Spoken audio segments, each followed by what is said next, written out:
سلام به همه دوستان عزیز. شاید براتون پیش اومده باشه که میخواید در گوشی آیفون خودتون متنی رو به یه زبان دیگه بنویسید یا اصلا دوست دارید از چک‌رک‌ها در نوشته‌هاتون استفاده کنید. اما هر کاری میکنید نمیتونید پیداش کنید که از کجا این کار انجام بدید. مثلا الان من فقط به زبان انگلیسی و شماره‌ها دسترسی دارم، اما میخوام یه متن رو به زبان فارسی بنویسم.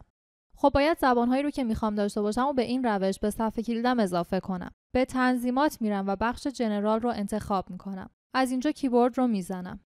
اینجا به تنظیمات مختلف صفحه کلیدم دسترسی دارم، اما در حال حاضر فقط با این قسمت کار دارم. قبل از باز کردن قسمت کیبورد دقت کنید که در این گوشه تعداد زبان‌های صفحه کلید منو نشون میده.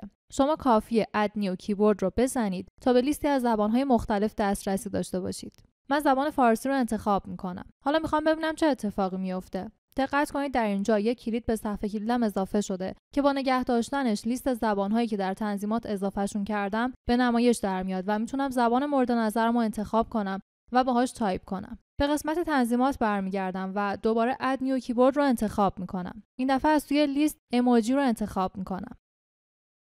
ایموجی به من امکان استفاده از شکلک‌ها رو میده.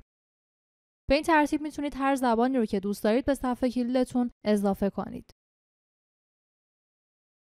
شما میتونید زبانی که نمیخواید رو از لیستتون حذف کنید. برای این کار ادیت و بعد دایره قرمز رنگ پشت هر زبان رو بزنید تا بتونید دیلیتش کنید. کافیه زبان‌ها رو انتخاب بکنید تا به تنظیماتشون دسترسی داشته باشید. حتما نظراتتون رو با ما در میون بذارید. چاره پس رو فراموش نکنید.